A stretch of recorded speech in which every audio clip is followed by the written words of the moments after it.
In 1898, I was only 12. Many of us students hoped the reform would succeed. I went to a private school to study Chinese classics when I was 3, and then went to a church school for Western education. One day, I was riding a bike following an English boy who was also riding a bike onto the sidewalk to avoid the vehicles on the road. The British police let go of the English boy, but caught me instead. I said, I didn't know the rule, only following the English boy.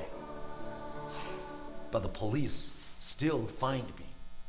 I could feel that something was wrong and needed to be corrected. The hope of taking back the concessions and abolishing unequal treaties has been buried in my heart since childhood.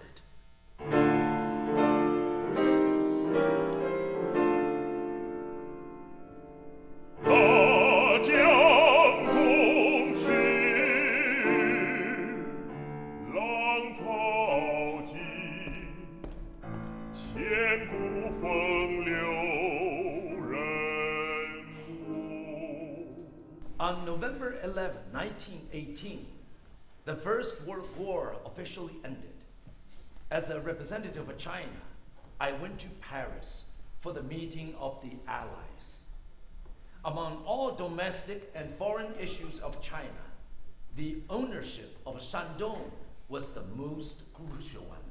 On January 27, we learned at lunch that China would be invited to explain its position.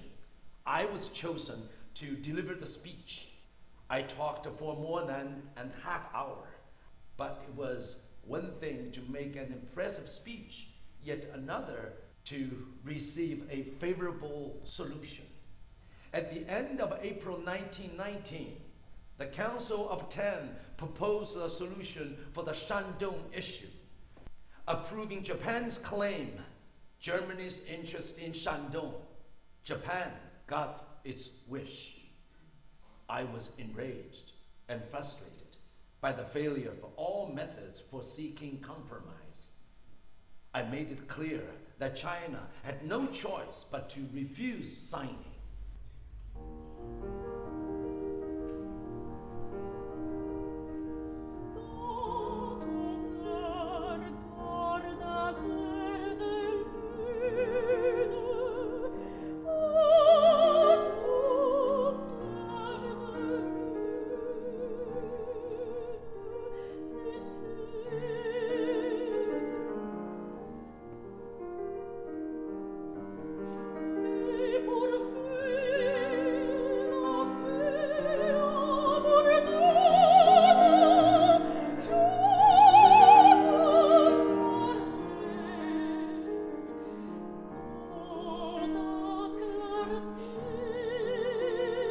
In January 1932, after the Mukden incident, Japan declared that the Chinese government could no longer fulfill its responsibility, which was a common excuse for the great powers' aggressions.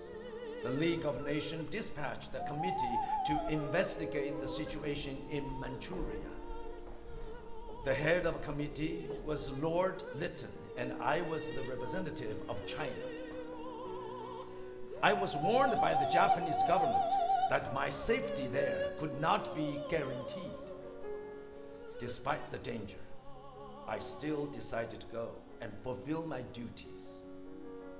The investigation team finally concluded that the Manchu Kuo was not founded in China's initiative, and what that the Japanese said was complete nonsense.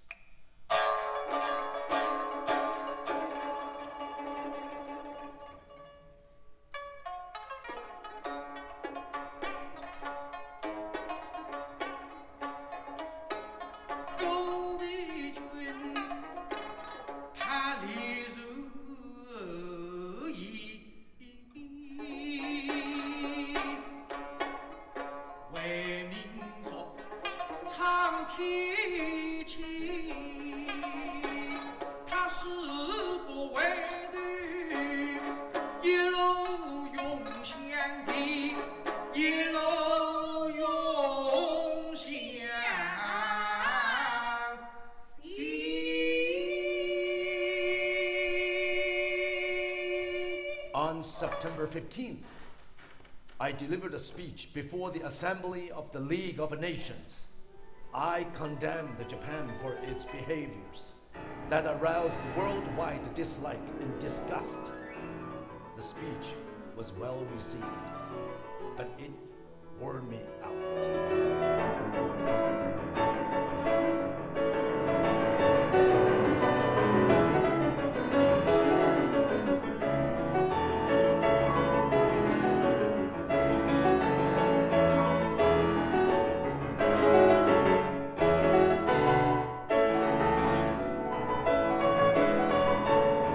In August 1944, I received an invitation for the conference at the Dumbarton Oaks as the representative of China. The conference would set the foundation of a new international organization. The establishment of an effective international peace organization is the united hope and aspiration of all the freedom-loving peoples who have been making such heroic sacrifices in life, blood, and toil. We owe it to them, as well as to humanity at large, to subordinate all other considerations to the achievement of our common object.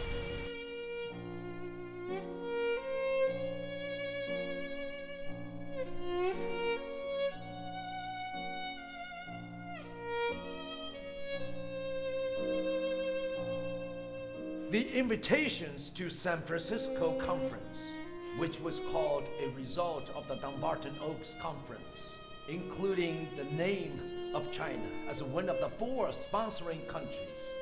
Thus, China had the achievement equal status with the Great Britain, the Soviet Union, and the United States. On June 25th, all delegates of the San Francisco Conference approved and signed the Charter of the United Nations, and China was named one of the permanent members of the Security Council. I addressed the conference. In our lives, we have suffered twice from heavy casualties and mass destructions. It is my sincere hope that this international security organization, in a joint effort with all nations, can prevent our children and grandchildren from the pain of wars and lead them to peace and happiness.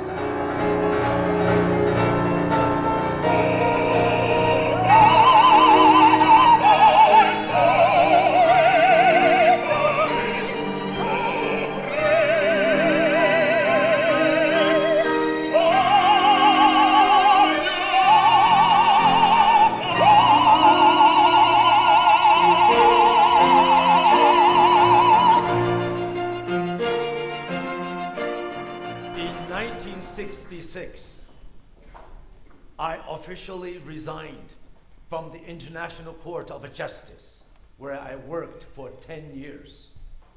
I credit my health in 3 things: taking walks, eating few snacks, and my wife's care. My wife, Juliana Hu, we lived together happily for 25 years. 夜夜深情思爱人，朝朝无减独自闷。千种缘由莫能解，万里游行一日愁。